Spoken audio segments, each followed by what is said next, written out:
Hey, good morning. How are you? Today we're going to jump right into it, and we're going to be talking about the top 20 frequently asked questions that the SBA has put out answers to. They put these answers out on April 8th, and it is very detailed, and it's a lot of the same questions that I get from people all the time. So, welcome to Morning Tea with me, Tracy B. Allen, owner of TVA Consulting, where we help nonprofit organizations and businesses put the systems and processes together to build and grow profitable, sustainable, and compliant infrastructures so that they can achieve their mission and realize their vision, but most of all, so that they can create impact in the communities that they served.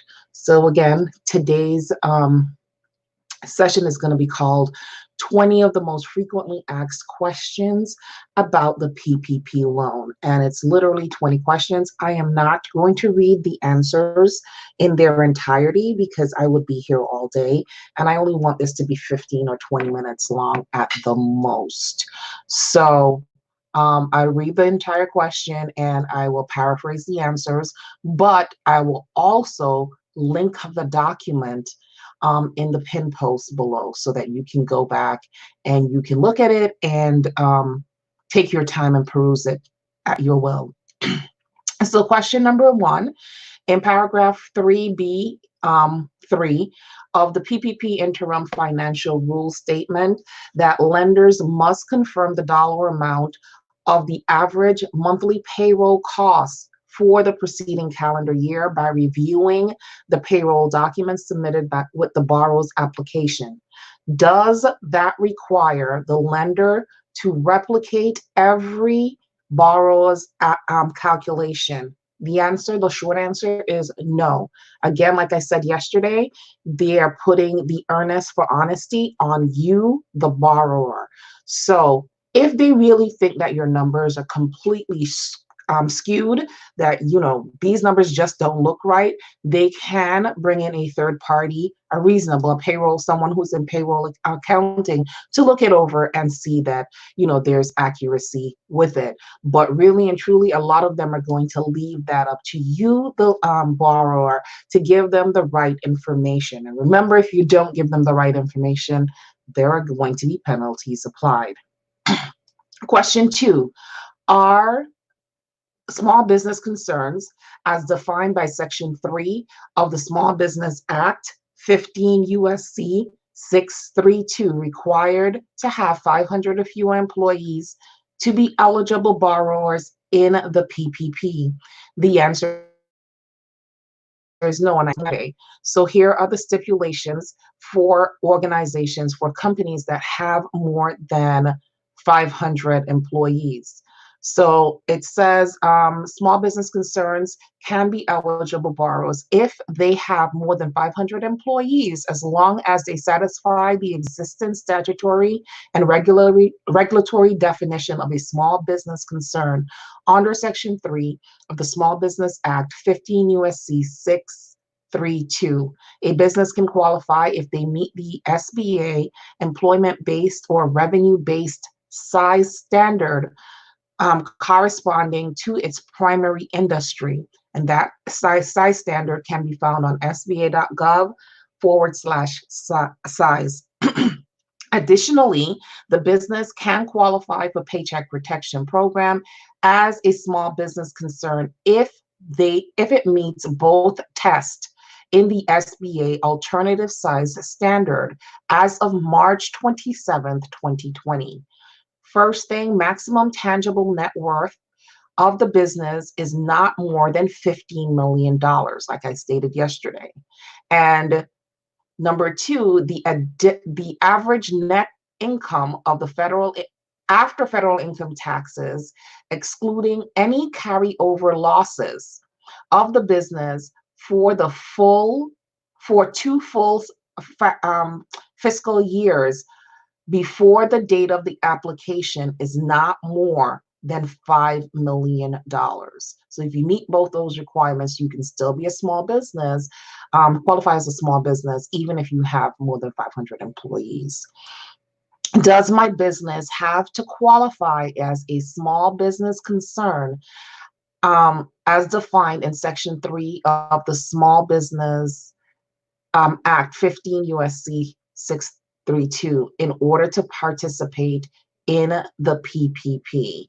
So no. In addition to small business concerns, a business is eligible for a PPP loan if the business has 500 or fewer employees whose principal place of residence is in the United States, or the business meets the SBA small employee base size standards for the industry in which it operates. Okay, so basically it's the same answer that I gave up at the top, only that this one specifies that your employees must live within the United States. Number 4, question 4. Are lenders required to make an independent determination regarding applicable or affiliation rules under 13 CFR 121-301F to borrowers? No. It is the responsibility of the borrower to determine which entity, if any, are its affiliates and determine the employees' headcount of the borrower and its affiliates. Lenders are permitted to reply on borrower certification, and I explained what affiliates were in my Monday's live, so you can go back and watch it there. Okay, question number 5. Are borrowers required to apply SBA affiliation rules under 13 CFR 121-301F? Answer is yes. The borrowers must apply the affiliation rules set forth by SBA interim final rules on affiliation. A borrower must certify on the borrower's application form that the borrower is eligible to receive a PPP loan, and that the certification means that the borrower is a small business concern. So remember, okay, I'll just briefly, an affiliate could be like a franchise, and not all franchises are not small businesses. It depends on how you were organized as a franchise. So you need to go ahead again and look at the SBA site and make sure that your business is certified, even if you have an affiliate, that your business is certified as a small business. Okay, question number 6. The affiliation rule based on ownership states that the SBA will deem a minority shareholder in a business to control the business if the shareholder has the right to prevent quorum or otherwise block action by the board of directors or shareholders. If a minority shareholder irrevocably gives up those rights, it is still considered to be an affiliate of the business. So no, the answer is no to that question. If a minority shareholder in a business irrevocably waivers or relinquishes any existing rights specified under the statute, the minority shareholder will no longer be an affiliate of the business, okay? Number 7, question number 7, the CARES Act excludes from the definition of payroll costs any employee compensation in excess of an annual salary of $100,000. Does that exclusion apply to all employee benefits of monetary value? So the answer is no. The exclusion of compensation and in excess of $100,000 annually applies only to cash compensation, not to non-cash benefits, including, again, employee contributions to defined benefits or defined contributions, retirement plan, payments for provisions of employee benefits consistent with group health care coverage, including insurance premiums and payments to state and local tax assessed on compensation of the employee. So if you have an employee who makes more than $100,000 a year, even if you are the employee that makes $100,000 a year, the owner of the business, and you meet these standards, you still qualify for the PPP loan. Okay. Do PPP loans cover sick leave? I've gotten this question quite a bit. So yes, it does cover sick leave. PPP loans cover payroll costs, including costs of employee vacations, parental, family, medical, and sick leave. However, the CARES Act excludes qualified sick and family leave wages for which a credit is allowed under Section 7001 and 7003 of the Family First Corona Response Act, Public Law 116-127. Okay, and to learn more about it, you can go to paid sick leave, refundable credit, and you will get the information there. Again, I'm going to drop this document in the link below, in the comment section. I'm going to link it in the comment section. Okay, question number 9. My small business is seasonal. A lot of people have seasonal businesses. So my small business is seasonal, whose activities increase from April to June.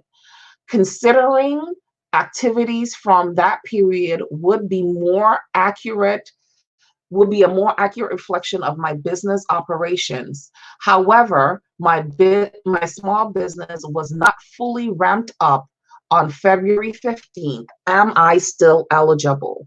So the answer is, in evaluating a borrower's eligibility, a lender may consider whether a seasonal borrower was in operation on February 15th or for an 8-week period between February 15th and June 30th, February 15th, 2019, and June 30th, 2019. So again, the lender can consider whether the seasonal borrower was in operation on February 15th, 2020, or for an 8-week period from February 15, 2019 to June 30th, 2019. So your lender will make that decision as to whether or not they think you're eligible for the PPP loan. Question 10, what is an eligible borrower contracts with a third-party payer, such as a payroll provider or a professional employer association, like a PEO, to process payroll and report payroll taxes? So the answer is yes, SBA recognize the eligible borrowers that use payroll, PEOs, or similar payroll providers are required under some state registration laws to report wages and other data on the employment identification number of the PEO or other payroll provider. So even if you use a payroll provider, basically it's saying you're still supposed to be reporting under your EIN number. So you should still be able to get the documents. You would need to get the Form 941 from your payroll provider. So again, yes, you are still eligible as long as you're reporting under your own EIN number, and you'll get Schedule R Form 941 from that payroll provider. Question 11, may lenders accept signatures from a single individual who is authorized to sign on behalf of the borrower? So the short answer is yes, as long as you have a legal document stating that you can sign on behalf of the borrower, or you own 20% of the business, then you can sign the document.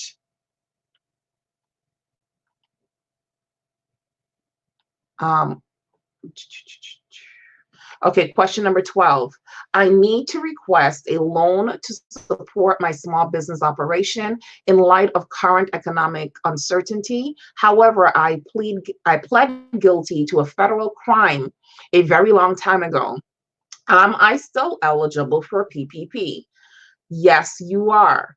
Okay, I know under a lot of circumstances you may not be, but yes, you are. So businesses are only ineligible if an owner of 20% or more of the business, um, of the equity of the applicant is presently incarcerated, on probation, or on parole, subject to indictment, criminal information, or any of those things. So if someone who owns 20% or more of the business is currently having legal issues, the answer is no. Okay. Question number 13. Are lenders permitted to use their own online portal or electronic forms? Yes, they are. Okay, lenders may use their own online system and forms they established. So they don't have to use the SBA one. They don't have to accept the one that you downloaded from the SBA site. They can give you their own. So like my bank does not accept the SBA downloadable form. They have their own electronic form. So I have to fill out their form in order to qualify for the PPP. And I know a lot of banks that are doing that. Actually, I don't know any banks that are accepting the SBA form. I don't. There probably are some, but I don't know any. Okay, question number 14. What time period should the borrower use to determine their number of employees and payroll costs to calculate their minimum loan amount? So the answer in general, borrowers can calculate their aggregated payroll costs using data either from the previous 12 months of the calendar year, so 2019, for seasonal businesses. The applicant may use average monthly payroll for the period from February 15th, 2019 to March 1st, 2019, and June 30th, 2019. An applicant that was not in business from February 15, 2019 to June 30th, 2019 may use an average monthly cost for the period from January 1st, 2020 to February 29th, 2020. And then all other people, you just use the last 12 consecutive months of your year. So all of 2019 if you've been in business for a while. Okay, question 15.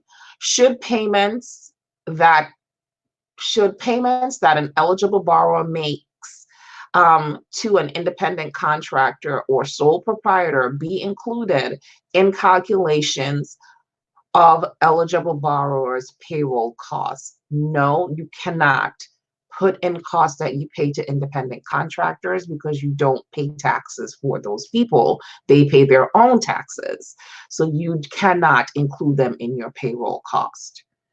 Question 16, how should a borrower account for federal taxes when determining the payroll costs for purposes of maximum loan amount allowable uses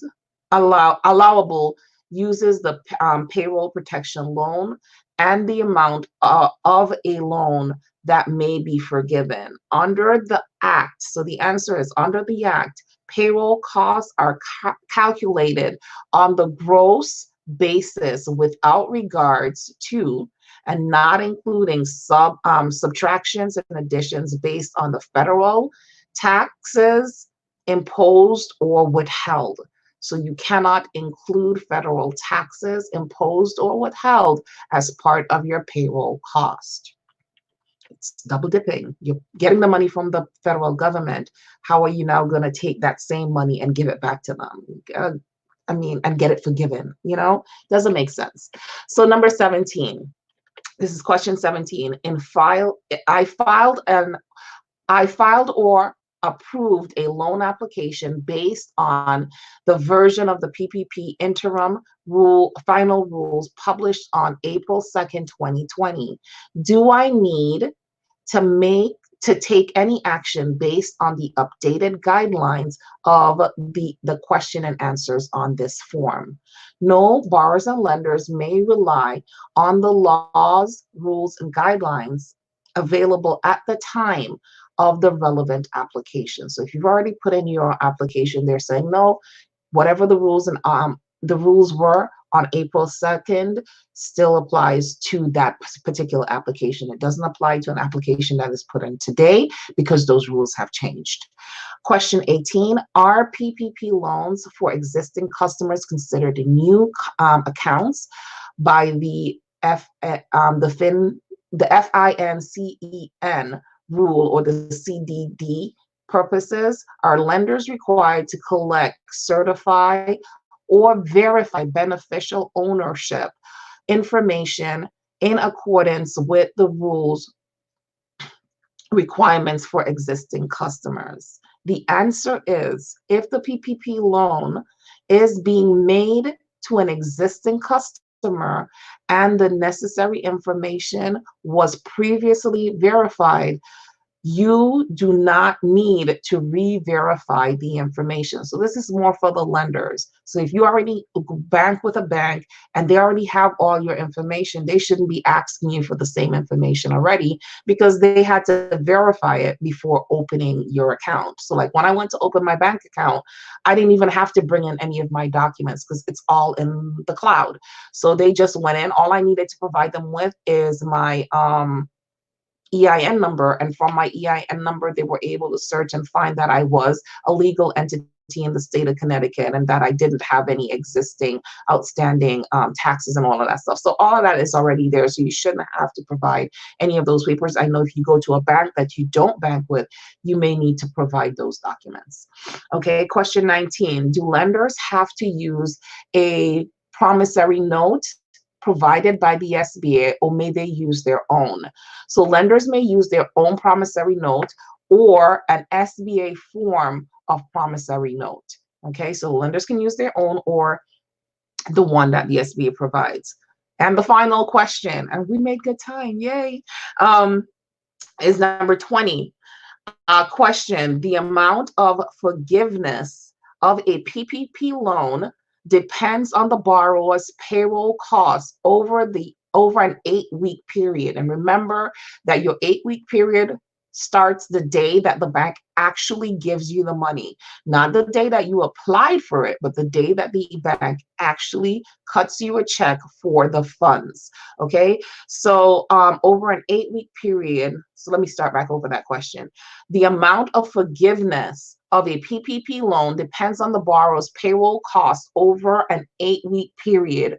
When does the 8-week period begin? And I answered it anyway. The 8-week period begins on the date that the lender makes the first distribution of or disbursement of the PPP loan to the borrower. So money in hand is the first day. The lender must make the first distribution of the loan no later than 10 calendar days from the date that the application is approved. So if they tell you you qualify for it today, 10 business days from today, they must give you the monies for this PPP loan. So I hope this question and answer section gave you some clarity as to what you need to do to move forward. Again, I will try to link the document in the comment section and make it a pin post so you can go ahead and refer to it at will. Again, thank you for joining me today for Morning Tea. I hope this was very helpful. Make sure to like, share, subscribe, and comment below if you have a question, and I will surely try to get back to you and answer that question if I can. My name is Tracy D. Allen. I'm the owner of TVA Consulting. Have a great day, and if you're religious, happy Good Friday.